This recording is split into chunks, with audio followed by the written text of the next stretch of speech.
Blog Talk Radio.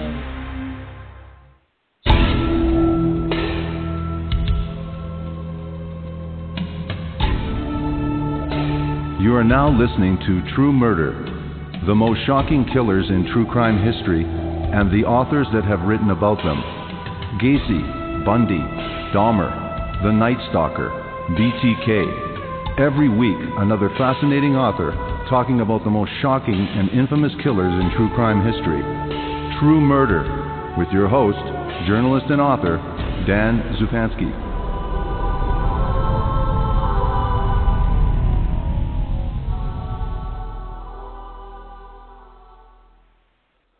Good evening, this is your host, Dan Zupansky, for the program True Murder, the most shocking killers in true crime history, and the authors that have written about them.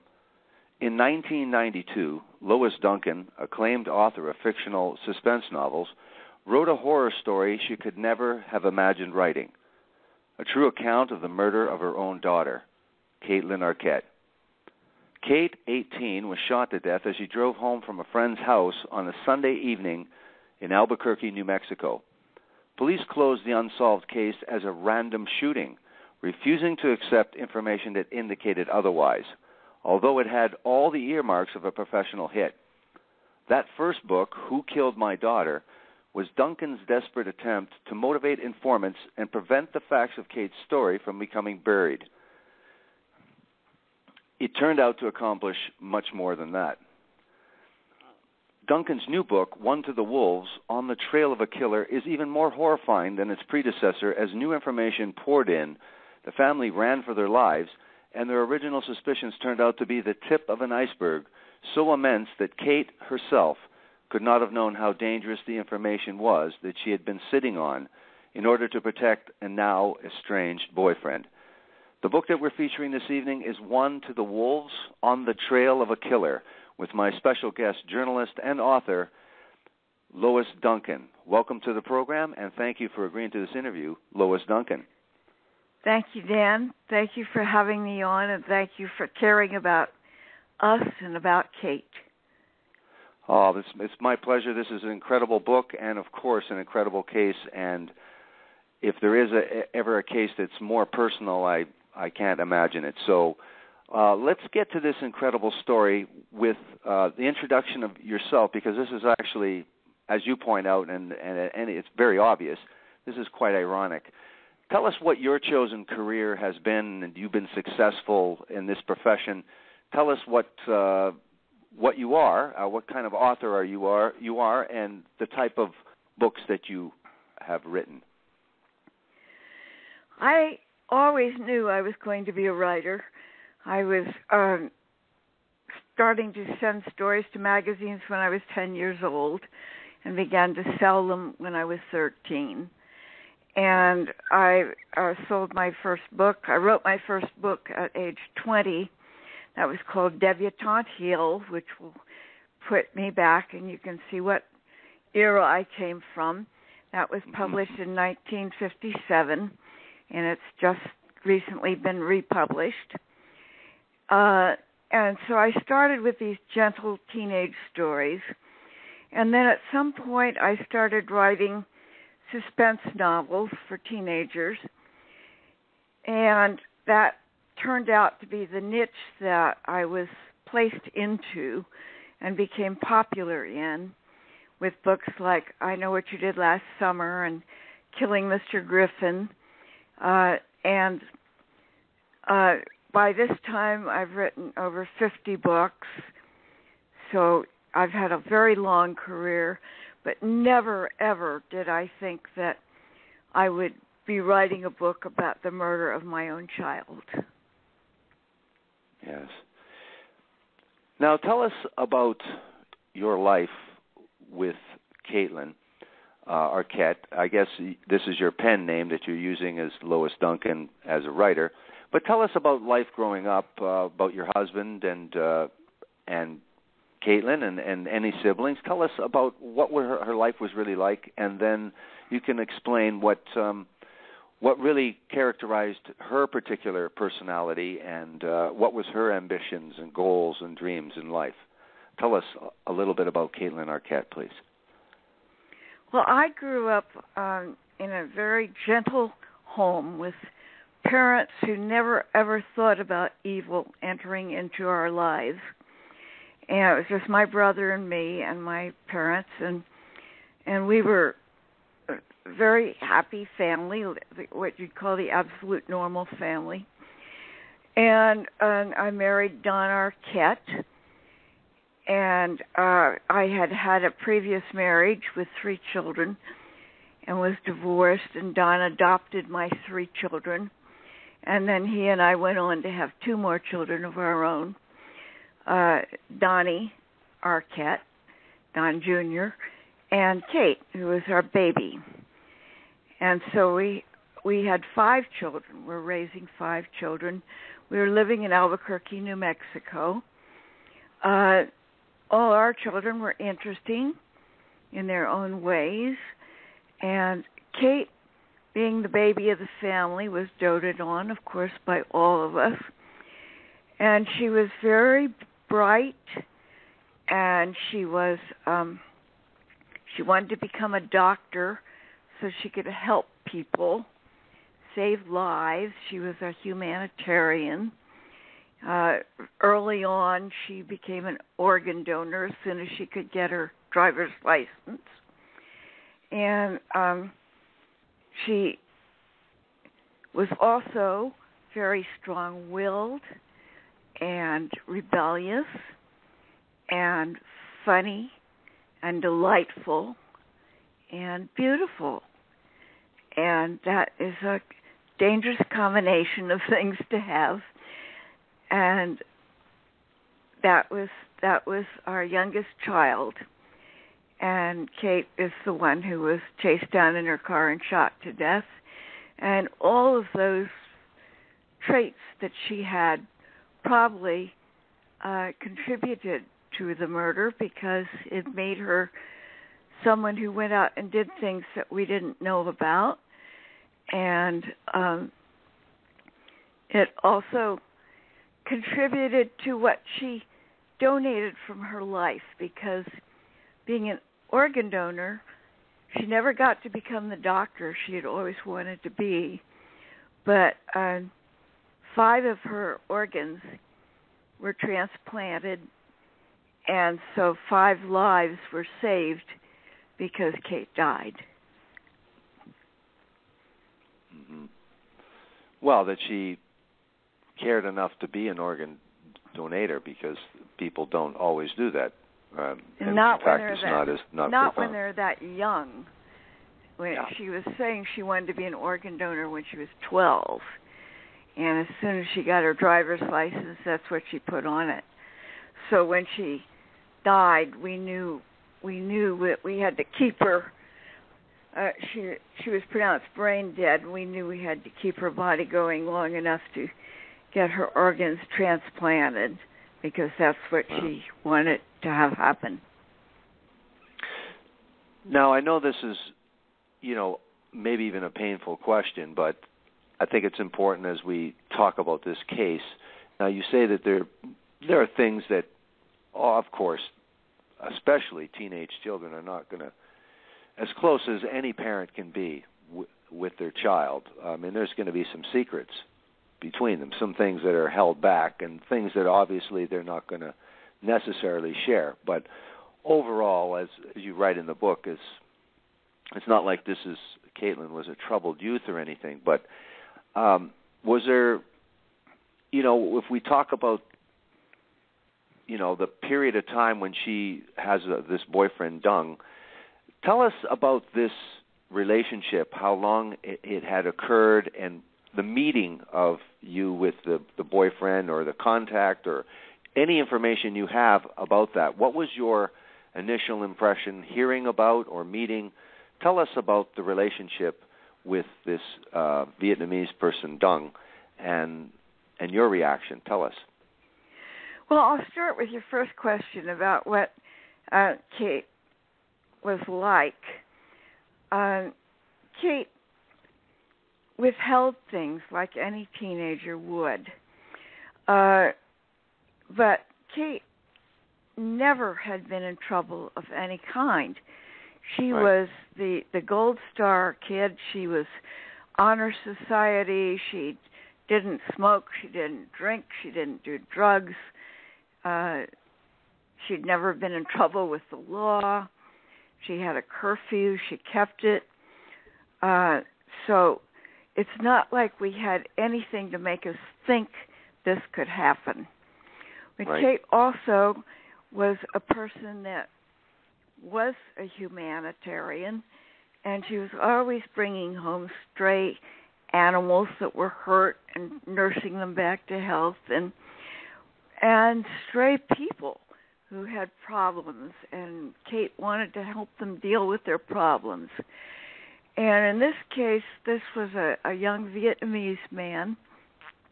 He was one of the boat kids. He came over.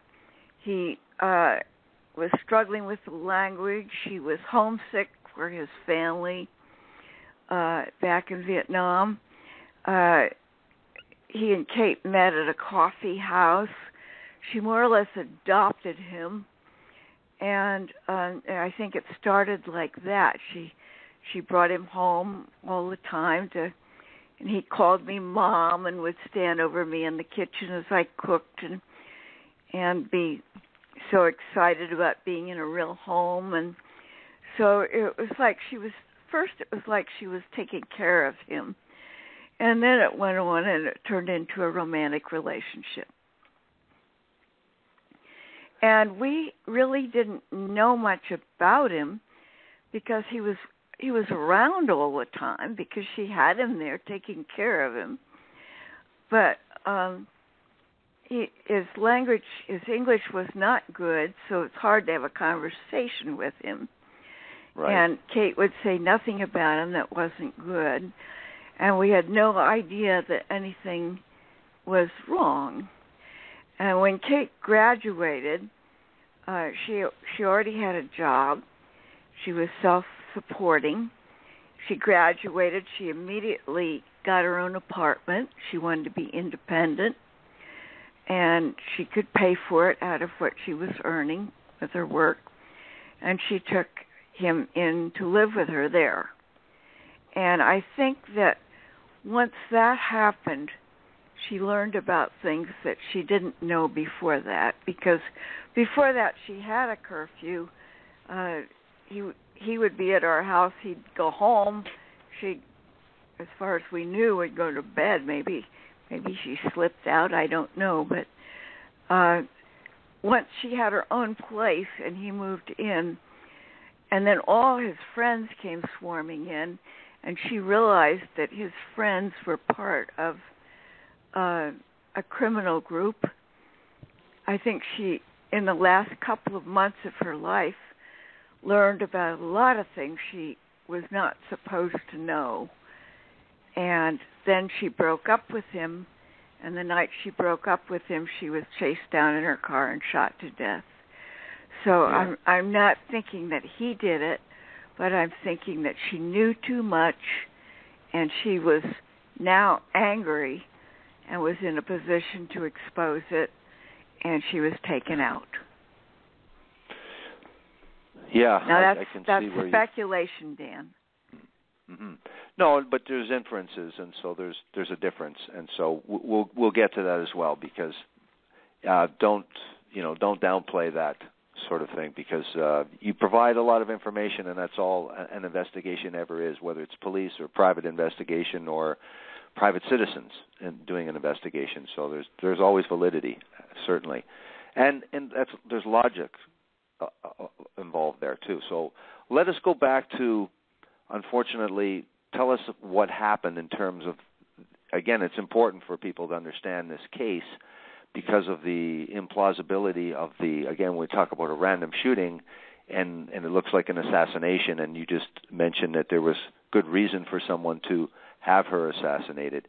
So tell us just about, if whatever you can handle, in terms of, again, it's very interesting that the car travels 720 feet and then is put in park. So tell us about what actually happened that night. Take us back to the fateful event prior to that, and then lead us up to what at first was known about and what you knew initially about what had happened. The night of the murder, Kait left her apartment, came over to our house. She arrived at 6 p.m. I know exactly when she arrived because 60 Minutes had just started. So she walked in the door just as the show started. So I know that absolutely. And she told us that she had a breakup with her boyfriend. You said Dung. Actually, it's pronounced Yoon as far as the Vietnamese pronunciation goes. And that it was over something very serious, that she had told him he had to move out of her apartment. She didn't want him or his friends around anymore. And she said she was going to the home of a new girlfriend for dinner, and that she was going to then come back and spend the night at our house. She was not going to go back into the apartment until he was gone. And so she went to the home of the girlfriend, and when she left the home, she was chased down in her car and shot to death driving in the direction of our house. Now, this is important, too. Where was she shot? She was shot twice in the head. Yeah. I mean, you mean where in the town was she shot? No. That's what I wanted to establish. Yeah, because shot, again, a random shooting with shot, 2 shots in the skull. There were 3 shots that we know of that were fired. 2 went through the glass driver's side window, which was up, and entered her head. And another bullet entered the door frame behind her head. Right. And this is interesting. No casings were ever found. No bullets were ever found. The bullet that went into the door frame of the car went through. It was never found, according to police reports. We think it probably was found, but police reports say it wasn't. The bullets that went into her head were never found. They apparently, according to the medical investigator, must have been of such small caliber that they shattered when they entered her head, and that the fragments must have been swept away in their bloodstream. However, the hole in the side of the car on the door frame is quite large. If you go to our website, you can see a picture of it, or if you read One to the Wolves, we've got a good-sized picture of it there showing the size of that hole, and that hole is certainly not a .22. That is a large-sized bullet, which would suggest to us that 2 guns were used. And if that's the case, that was not random. Certainly. Now, what do the police release to the public, and what do the police say to you? And how soon? How much time elapses before authorities contact you? How do they contact you? Tell us about that. We were called from the hospital, and my husband Don and I were asleep, and we were called just before midnight, and it was a nurse from the hospital or some representative there said, your daughter is here and she's been injured. And I immediately said, well, what's wrong? They said, we cannot talk to you on the phone. You have to come down. And so, of course, we jumped into our clothes and drove straight to the hospital. And all we could think of was it must have been a car wreck. She's going to her girlfriend's house. She never came back here to go to sleep like she said she would. She's been in a car wreck. And I got out. My husband took the car around to park it, and I got out and ran in the emergency room door, and a nurse came out and put her arms around me. And right then I thought, oh, God, this is worse than I ever imagined. And I said, it's a car wreck, isn't it? And she said, your daughter's been shot in the head. And then she said, you've got to prepare yourself for the fact that you may lose her. Wow. And she was in a coma, and her brains were shattered. And I later asked the doctor, what should we pray for? What would you pray for if this was your child? He said, I don't know what to tell you. He said, if she lives, she'll never be Kait. And he implied she'll be a vegetable. Yeah. And she continued to live for 20 hours on life support. And then she went brain dead. And I had to be the one to say, take her off life support. And I figured I had to be the one because I was the one who brought her into the world, so I should be the one that takes her out. And the young man who was waiting for her heart and lungs was already prepped on the next floor waiting to get them. And I knew she wanted to donate them, and I knew she no longer had a brain. So I said, unplug her. Yeah. That was the worst thing I've ever had to do in my life. Of course. Yeah, I can only imagine. Now, to top this off, of course, there's the nagging questions of who and why, and so what are the police's official explanation via their release and their explanation to you? In the beginning, there was a good young homicide detective, Steve Gallegos. I will name names here because they're all matter of record. And he was in charge of her case, and he was doing things right. He was going around. He went straight to the girlfriend's house.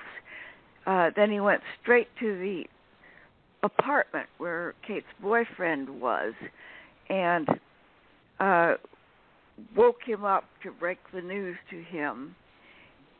Well, we later discovered that 2 hours before that, the boyfriend had already been calling people, telling them that Kait had been shot.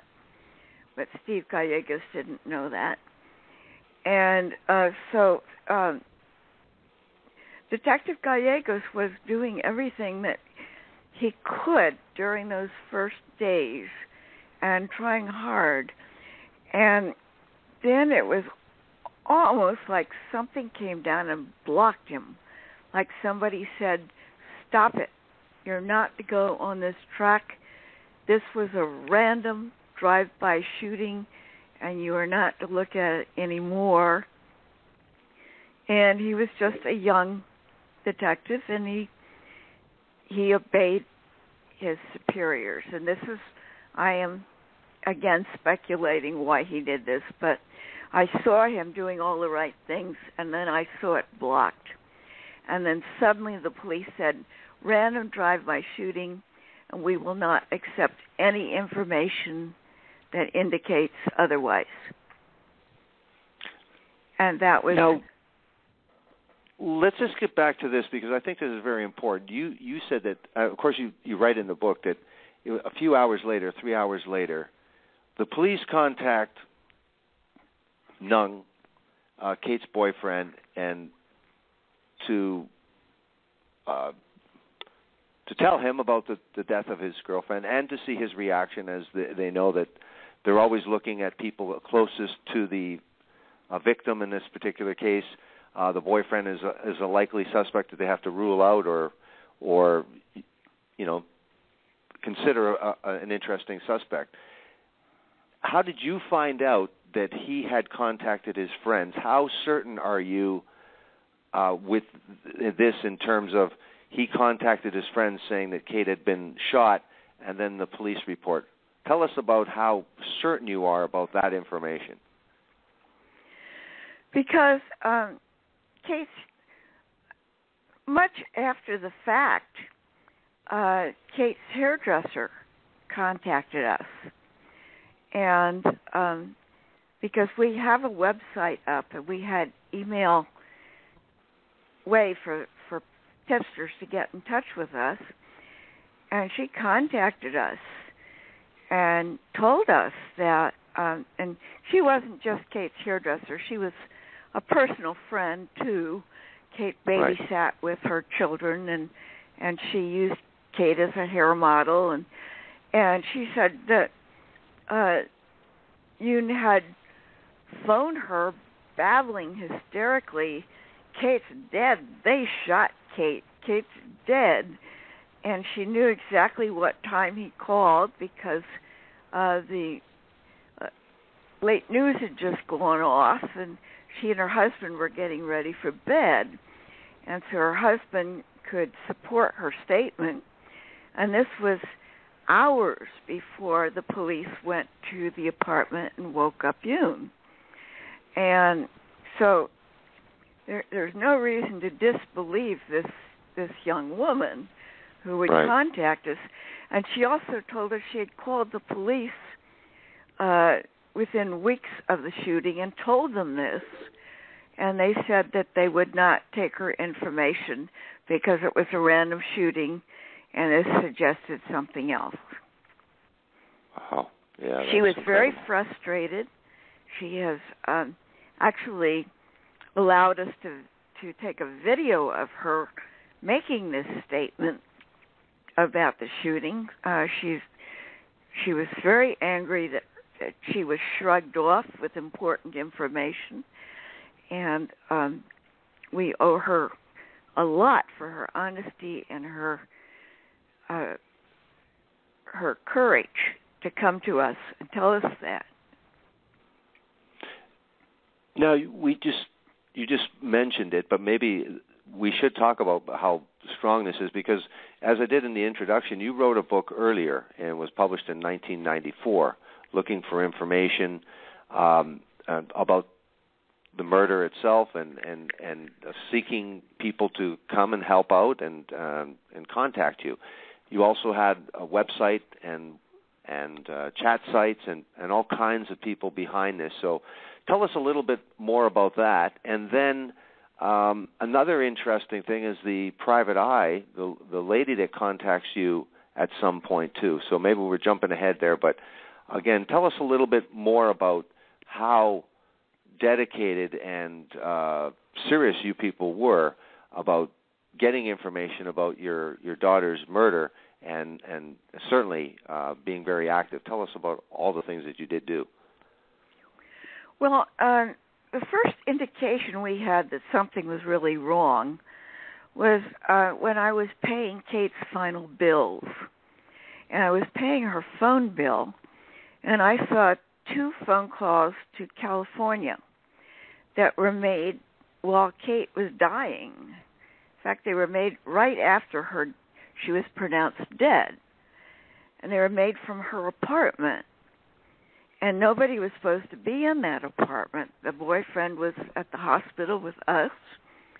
And who were those people in California that were being phoned at that point? And that's when I went to the police and said, something's wrong, you need to check out these phone numbers. And they said, well, we can't check them out because they're unlisted. And I said, well, surely the police have a way to get those. And they said, oh, no, that would be illegal.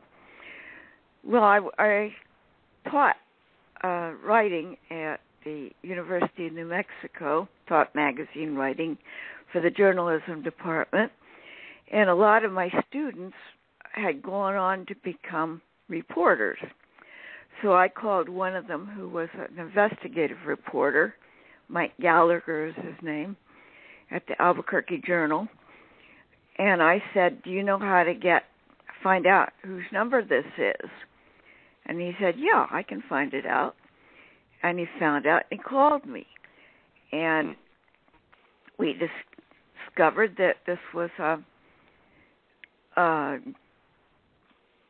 criminal group of Vietnamese people in California that were involved in a car wreck insurance fraud scam, and that Kait's boyfriend and his friends were involved in that Kait had gone out and witnessed one of the wrecks. Right then we started thinking, now wait, something is very, very wrong here if the police don't even want to look at this. And here my kid from my class was able to go find out whose number it was. Why couldn't the police do it? And that's when we started turning on to the fact that something was very wrong. And we started getting more and more information. Everything we tried to give to the police, they said, no, we don't want it because it's a random shooting. And finally they dropped off the case, said we're done with it, and we're never going to do any further investigation. And only then did I write a book, because I didn't want to get in the way of a police investigation. But when they said that they were not going to do any more, I wrote Who Killed My Daughter, and that book went wild. It sold extremely well. It's still in print, and you can get it on Amazon or anywhere else. It's in paperback. It is also an ebook. And Who Killed My Daughter opened the door because it threw me into all these talk shows all over the country, like Larry King and Good Morning America and Unsolved Mysteries and Sally Jesse Raphael, and Kait's story suddenly was big news. Right. And the police had never expected that. This is a little teenager in Albuquerque being shot to death. Why would anyone ever notice it? Well, suddenly everybody in the United States was noticing the Kaitlyn Arquette murder. And that the police, of course, hated us, hated me. And we started getting death threats to the rest of our family. So we left Albuquerque, and I'm glad we did, because I think those death threats were serious. And that sparked a lot of people, tipsters, people who had information about the case, to start contacting us. And it also brought in outside investigators who were interested in the case, wanted to help us, forensic experts, crime scene analysts, and in particular, the private investigator, Pat Caristo, that you referred to, right, who had information about a man who was standing next to Kait's car when the first officers arrived. That man, Paul Apodaca, had a long record of violent assaults upon women, and he was allowed to leave the scene without ever being questioned as either a witness or a suspect. And if you find a man with that background standing next to a car where there's a young woman who's been shot in the head, you'd think that you would at least get some information from him. Right. So she became our Mother Teresa figure. And these people were all helping us pro bono. And they got more and more involved. And we've come to call them Kait's Army because it's like this whole army from outside of us has expanded with so many people invested in our daughter that she's become almost like a poster child for somebody whose case has been corruptly investigated. Now, the question I wanted to ask you, because when Caristo does contact you with this information, and she bypasses all of the, because what was interesting about the book is that you went and took money from the book sales of I Know What You Did Last Summer, which, you said, well, I wasn't so happy with that. But I took the money and we used it to give to a donation and then to basically hire a tip line to gather tips. And then when you say, okay, can we have those tips? They go, no, we can only give these to police. And you figure, well, there'll at least be a couple tips out of those. And then this woman, Caristo, bypassed that after, I think, Sally Jesse Raphael and said, listen, did you know this? Now, I wanted to ask you this, though. Doesn't this sort of complicate the Vietnamese? I mean, I was with you all the way with, okay, this makes logical sense, the boyfriend, and especially the statement he said to her hairdresser friend that, they've shot Kait, So doesn't this really complicate the case, this Abacondo guy, this standing next to the vehicle? It gives credence to what you're saying, that the police didn't. Everything has complicated the case because the more information we get, the bigger the case becomes. And it's no longer just the boyfriend and his little group that was involved in things. The more we find out, the more we're finding about other criminal activities that link to this, including they were some of them. I don't know. Yeah, it was the boyfriend didn't mention this to Kait, I think, but stealing microchips from places like Intel, where some of them had jobs, and smuggling them and selling them, and then importation of drugs from Asia. And we're beginning to get into all kinds of criminal activities that we never suspected when I wrote the first book, because we got more and more information, made it more and more complicated, because no longer did I think, well, it's just a simple shooting because the boyfriend was mad at her. Now I have to think there's something really huge going on that this boyfriend and his little group were on the fringe of and knew about and were participating in some fringe level. But whatever that level was, it was enough so that if people had followed up on it, it would have opened a huge can of worms that would have reflected on all the people that were protecting these various criminal activities. This was the tip of the iceberg, what I stumbled on when I wrote that first book. Well, I thought, how smart I am. I've discovered it all. And then we've discovered now how much more there was to it. And if you read One to the Wolves, you will see where I'm heading with this, but I don't really want to get into the whole thing here, but I think anyone who reads that can put the pieces together and form their decision about who was the bottom line person involved in covering up all these activities.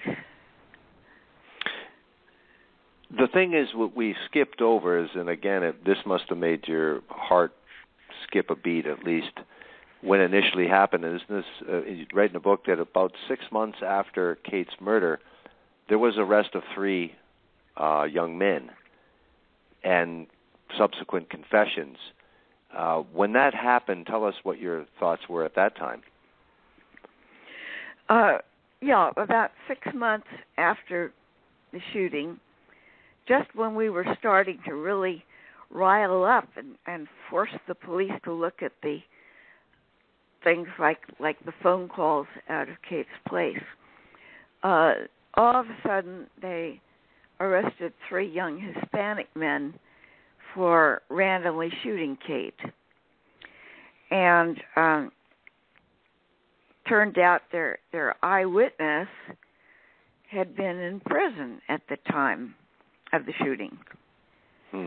So their arrests fell through because there was no evidence against these Hispanic men. They were little creeps who'd been in trouble with the law, but there was nothing to tie them to Kait's case once the eyewitness, who was a 15-year-old, who later told the media that he was bullied by police into saying that these guys had done it, was discovered to have been in the detention center at the time of the shooting. He couldn't have been an eyewitness, and the charges were dropped against the Hispanic man.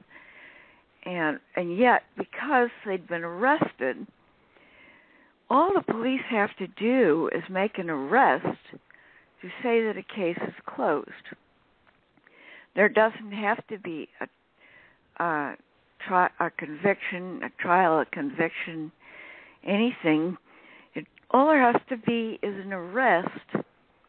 They could go out and arrest anybody on the street corner and then say, well, we've made our arrest, so we've done our job. And if the case hasn't, if they weren't found guilty, that's up to the prosecutor. They didn't do their job right. And so where the case stands now is it's open. If you ask the police, it's open, which means that since it's open, no other agency can investigate it. And yet it's inactive, which means the police don't have to investigate it. So you're stuck in this bind where nobody else can investigate it because it belongs to the Albuquerque Police Department. They own Kait's case, and yet they're not going to investigate any further because they've closed it because they made their arrest, and they jump back and forth between saying it's open case and a closed case, depending upon who wants to look at it. And for the average person like us, trying to get information, trying to get another agency involved, helping us, FBI wanted to become involved.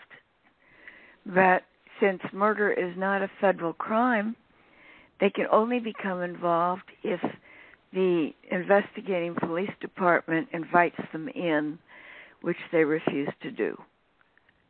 Well, is it such a wild thought, though, that because you've made them, from the very first appearance on Good Morning America, where you seem to have not, you said, geez, this was a horrible, embarrassing, disastrous interview here, because they had interviewed the Albuquerque, New Mexico police, and it basically just got you to respond to, it was sort of a one-sided interview in terms of how they sort of the angle of the interview itself, and then you were sort of defended against the allegation that you were a grieving mother who didn't know any better and just blamed the police because you had to blame somebody.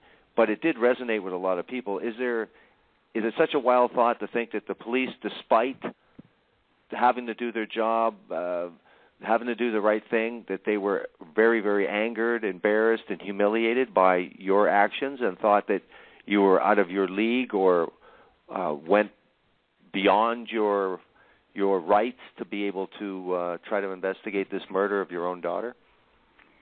Oh, I'm sure that's true. However, I did not write the book, and I did not give any interviews until after the police said that they were done with the case. At that point, I was not getting in the way of any investigation, and so there was no reason not to take a next step. And the only reason I was able to get this book published, that first book, was because I had built up a background as Lois Duncan, a writer of suspense novels, and by now I've written 50 books, and I had built a reputation, and I had a readership, and so I was able to write and have published a book that had no ending. And most people don't have a way to do that. And so I was very fortunate in being that position I was in.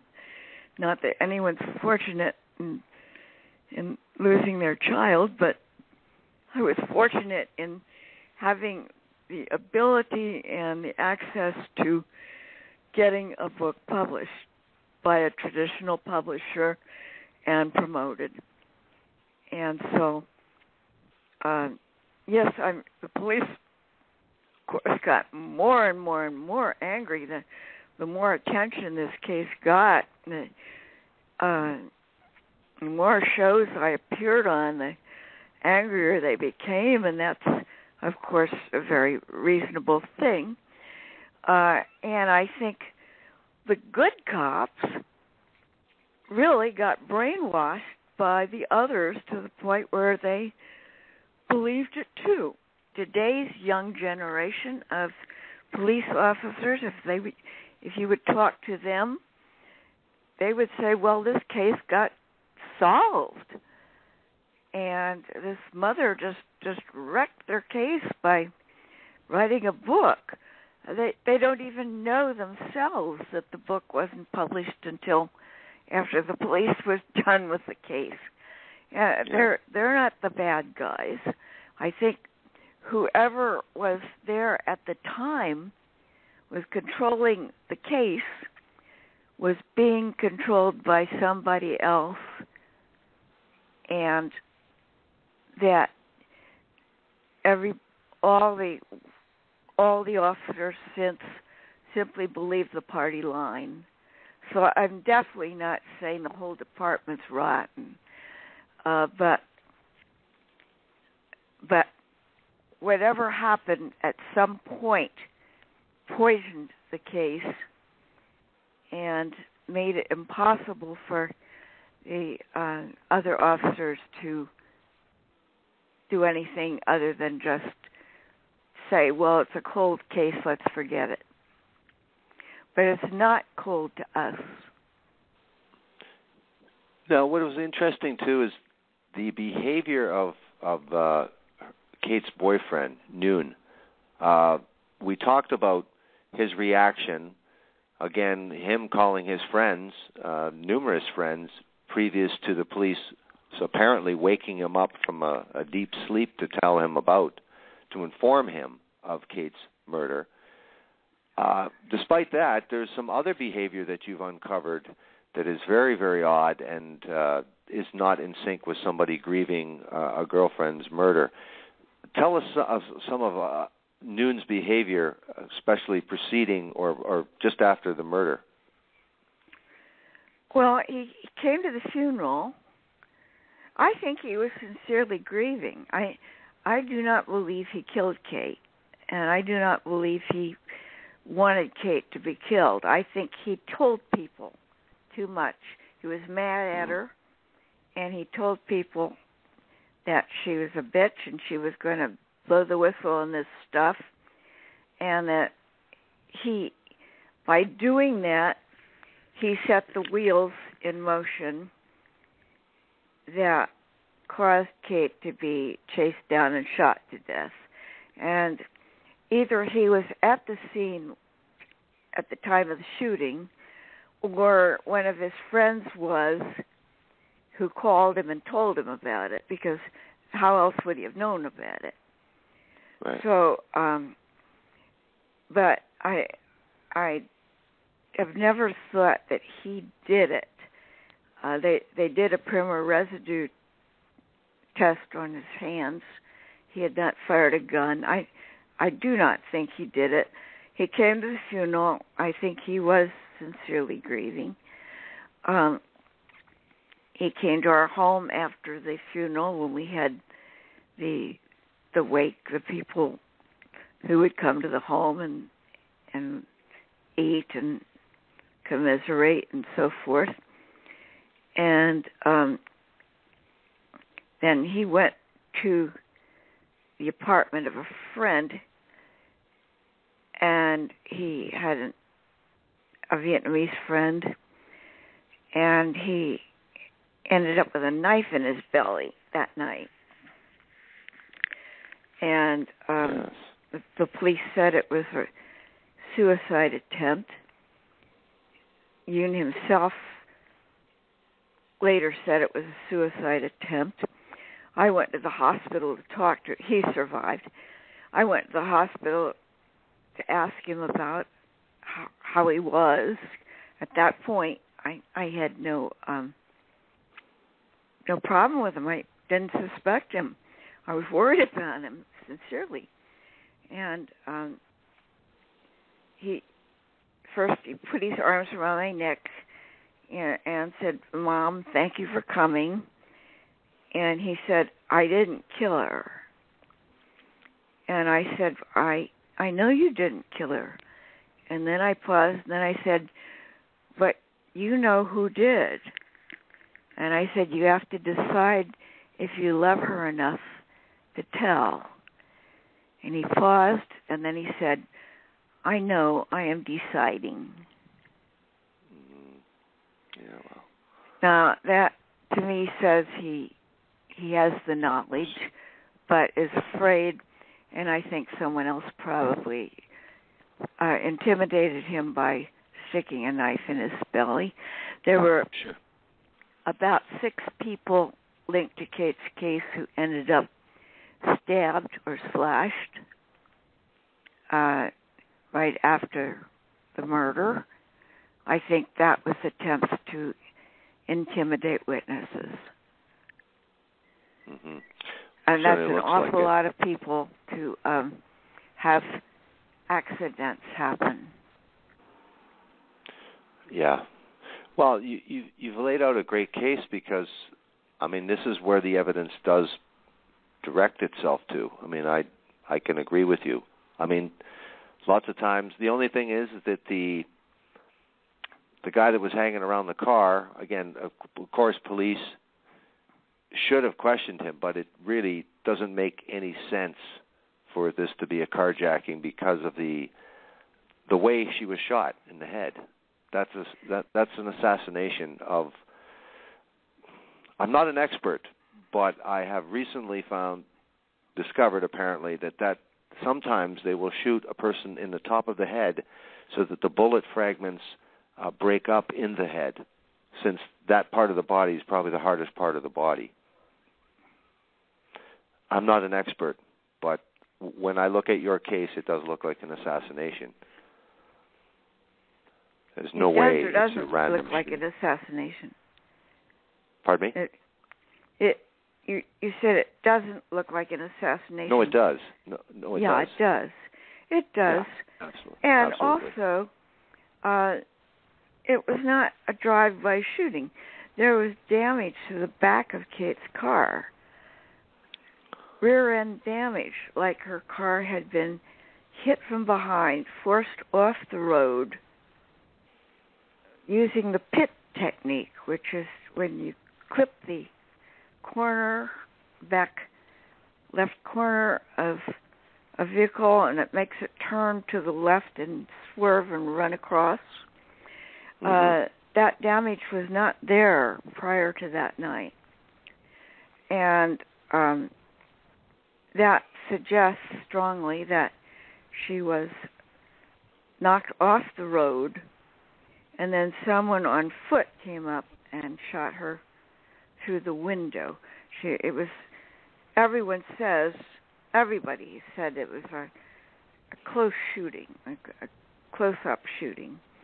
It does not sound like something you could do from two cars racing along the road and you take some wild shots. And so it sounds like it was carefully orchestrated, and well, we're doing the best we can to keep it going, to keep finding things out.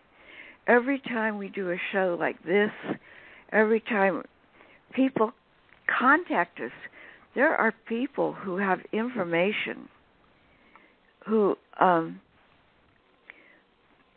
maybe they didn't know that information was important at the time. Little things like, how would her hairdresser know it was important what time the boyfriend called and told her about the shooting? How would she know? Sure. How would most people know that something was important unless they could see it in context with the whole picture? And that's what I hope the book One to the Wolves on the Trail of a Killer will do, that people who read it will put pieces into context and say, wait a minute, I know something. I heard somebody talking in a bar who said such and such, and that would fill in this little piece of the jigsaw puzzle that's missing. People hear things during pillow talk. We've gotten some of our best information from wives, estranged wives and girlfriends of cops involved in the cover-up, who told them things during pillow talk. And these wives and girlfriends are now angry, and they've contacted us and told us things, and we never accept any information as valid unless our private investigator follows up on it and can verify it, because too many people come up with too much guff.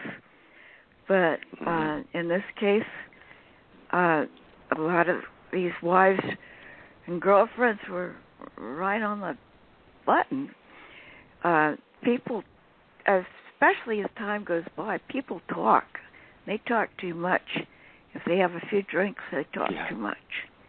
Certainly, and so we hear it, and we learn it through our website. My email address is all over the internet. It's my real email address, Lois Duncan, and I have it there so that people can contact me, and I read everything that comes in, even if they're death threats, I read them. And people, we have a website for Kait with a message board. People can post anonymously on that. What is the website?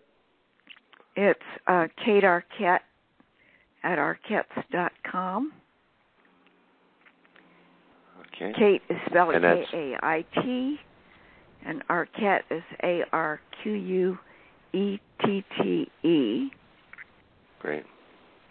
And we're looking always for new information, but we also would like people to know about the book and to spread the word to others about it, because it's come out as an ebook first, and you can't get an ebook reviewed very well, very easily. And the only way people know about it is through word of mouth. So it's certainly available on Amazon or Barnes & Noble or any place for Nooks and Kindles or anything you can download. We're hoping that later it'll come out as a hard copy, but for right now, it's an ebook. And the other thing I wanted to mention, too, is that, and we have another guest on, Donna Kaufman is on in a couple weeks with Cyril Wecht, and again, another part of the Planet and Rule. Tell us your involvement with Planet and Rule, and again, this is... Again, she's been called the queen of true crime, and anybody that knows anything, has read any true crime book at all, has to have read a Ann Rule book. And everybody, beloved true crime writer, started her career with talking, and her first subject was Ted Bundy. But tell us about the Planet Ann Rule, and because this is a major endorsement of this importance of this book, and also the how great a read it is. It really is a great book. You can't put this thing down, and of course the credibility of Ann Rule. She's not going to put her name and her review to anything that isn't of the really the best quality. So tell us about your involvement with Planet Ann Rule. Well, Dan, you don't know about this, but to start with, Ann Rule and I were both young divorced mothers with children. And I had started my career, and she had not started hers as a writer. She was a police officer, I think, at the time. But she wanted to be a writer. She was raising her children by herself. I was raising mine by myself. But I had started making a career as a writer. And I gave a talk at a writer's conference, and Ann Rule sat in the back of the room. And she thought, if that woman can do it, I can do it. Okay. Well, some years later, I was on the panel of another writers' conference or librarians' conference or something, and the person, we were all being introduced in order. Person introduced ahead of me was Ann Rule, who had, and they said when she's just received a $2 million advance on her next book or something like that. I thought, oh, my God, I've got to follow that. What kind of act do I have to follow? How can I possibly? But so they said, here's Lois Duncan, who writes teenage suspense novels. And Ann Rule jumped up and ran across the stage, threw her arms around me and said, Lois Duncan, my mentor. Well, I just melted. That was the beginning of a friendship. And from then on, of course, we followed each other, and we've met fairly as frequently as we could, considering we live in different sides of the country. Our children became friends, and Anne got better and better known, and became so wonderful. And when I wrote this book, Ann Rule had just started her own ebook publishing company, Planet Ann Rule. And she said normally they're just publishing her own books as electronic books. But right. In this case, she wanted to publish One to the Wolves. She felt so strongly. She was so emotionally invested in Kait's case right from the beginning that she wanted to be the one to publish it. And she wrote a wonderful endorsement for it. And so mine is the first book, other than Ann Rule's own books, that Planet and Rule has published. And they haven't yet started publishing hard copies, but they're getting ready to start doing that. They're a fledgling company, but I think they're taking off well. Company is being run by Leslie Rule, who is Anne's daughter. Right. And so also an author, yeah. She's also an author, and I have endorsed some of her books, which are quite good. And so it's almost like an all-in-the-family thing. But Anne would never endorse a book she didn't believe in. Yeah. And she believes so totally in Kait's case that she's been our strongest supporter right from the beginning. Yeah, well, that's really good. I know it's a major endorsement, and I know Anne Rule, that's the kind of writing she is known for as well, is really a victim's advocate. And that's her approach as well. Humanizing, of course. Well, not humanizing, bringing the reader into the victim's life, and of course their inevitable death, and to show people how everything works, how everything happened in that person's life, the unfortunate incidences. Sometimes there is little bits of sort of happy endings, somewhat. True crime isn't really known for that. And then there's the heart-wrenching, very, very heart-wrenching, like your case, your personal involvement, and then the questions unanswered and the justice undone. So I think the thing that makes my book probably different from the others that you review on your program is that it's written not by someone who's a recognized true crime writer about somebody else's case, but it's written by a mother about their own case, and it's written in first person. So there's a human element in it that I would never want to write a book about someone else's case. I wouldn't have the strength to do it, but no. I've had enough strength to handle writing about Kait's. Yeah. No, well, on this program, we just talk about individual cases lots of times because there are certainly true crime writers that have 20 or 30 books, but there are certain books and certain cases that resonate with me, and that's why we've done cases of wrongful conviction, open cases where, the journalist, the author, the police officer, the people are still looking for answers and for the culprit. So, again, it's just, to me, it's fascinating, all of these aspects, the different types of books that are now categorized as true crime. And I'm glad that your book is considered true crime so that we've had this opportunity to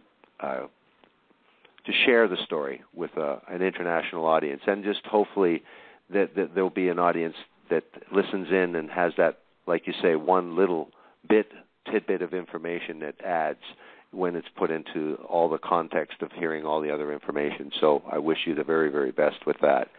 And hopefully some federal authorities will maybe reopen this case, because you've certainly done your due diligence and done an incredible amount of evidence gathering, and it's very clear and coherent and sensible and reasonable, and the way you've done it is to exhaust all attempts to contact the police and give them the evidence and present the case and analysis of the case by private investigators that are credible. So I just, hopefully somebody that has more authority will look at this case, because certainly there is a lot of evidence that you've presented, and it makes an incredible amount of sense to me. So I wish you the very, very best with this and congratulate you on this incredible effort. Thank you, Dan. Well, I want to say that it has been great interviewing this evening, and I want to tell everybody that's been listening to Lois Duncan, it's One to the Wolves, and it's available everywhere. And thank you very much, Lois, for this interview, and have yourself a good evening. Thank you. Good night. Good night.